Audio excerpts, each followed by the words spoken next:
নমস্কার সম্মানীয় দর্শক মণ্ডলী, সমস্ত শিক্ষক সাথী। 1 সেপ্টেম্বর 2025 সুপ্রিম কোর্টের রায় 2 বছরের মধ্যে টেট পাস করতে হবে, নইলে বাধ্যতামূলক রিটায়ারমেন্ট, কম্পালসারি রিটায়ারমেন্ট। এই রায়ের প্রভাবে শিক্ষকদের মধ্যে হতাশা বাড়ছিল। দীর্ঘদিন ধরে রিভিউ পিটিশনগুলোর হিয়ারিংয়ের কোনো ডেট পাওয়া যাচ্ছিল না। স্বভাবতই ক্ষোভ, দুঃখ, হতাশা এগুলো বাড়ছিল। অবশেষে সুপ্রিম কোর্টের শুনানির একটা নির্দিষ্ট তারিখ প্রকাশিত হয়েছে, যা নতুন করে আশার আলো দেখাচ্ছে। আদালতের বর্তমান ওয়েবসাইট অনুযায়ী শুনানির তারিখ নির্ধারিত হয়েছে 2রা এপ্রিল 2026। এই মামলার শুনানি হবে।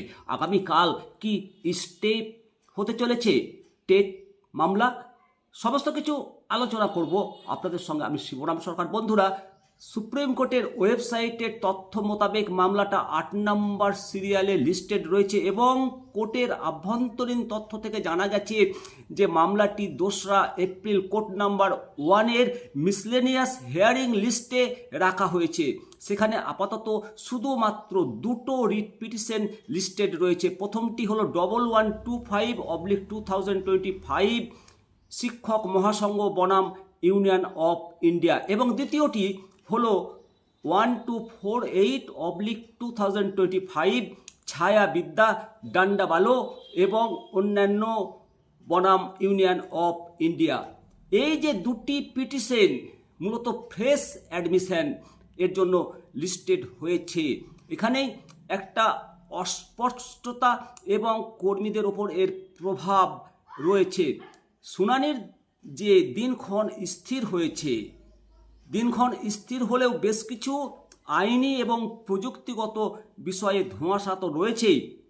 ওয়েবসাইটে এখনও পর্যন্ত কোনো নির্দিষ্ট মাননীয় বিচারপতিগণের নাম বা ঠিক কোন বেঞ্চে এই শুনানি হবে সেটা কিন্তু স্পষ্ট উল্লেখ করা হয়নি। এর ফলে শিক্ষকদের মধ্যে একটা প্রশ্ন তৈরি হয়েছে যে পুরানো সমস্ত রিভিউ পিটিশনগুলো শুনানির ওই একই দিনে হবে কি? যদি আদালত আগের নির্দেশ বহাল রাখে তবে হাজার হাজার কর্মরত শিক্ষককে চাকরি বাঁচাতে নতুন করে টেট প্রস্তুতি নিতে হবে। অন্যদিকে আদালত যদি স্টে দেয় বা কোনো ছাড় দেয় তবে সেটি বড় স্বস্তি হিসাবে গণ্য হবে।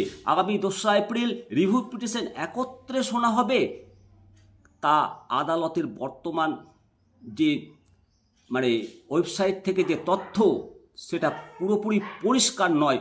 তবে আগামী 1 এপ্রিল অর্থাৎ আজকে অফিসের যে অফিস রিপোর্ট প্রকাশিত হবে তখন এই ধোঁয়াশাটা কেটে যাবে। মামলা ঠিক কোন অংশের বা পিটিশনের শুনানি হতে চলেছে 2রা এপ্রিল, তাই আপাতত 1 এপ্রিলের আজকে রাত্রের দিকে যে রিপোর্ট, সেই রিপোর্টের দিকেই আমরা নজর রাখব। অপরদিকে একটা বিল পেশ হয়েছে রাজ্যসভায়, টেট সংশোধনী বিল, নতুন বিল পেশ হয়েছে। সেই সম্পর্কে একটি ভিডিও আপনাদেরকে দিয়েছি, সেটি দেখবেন। অবশ্যই মতামত জানাবেন।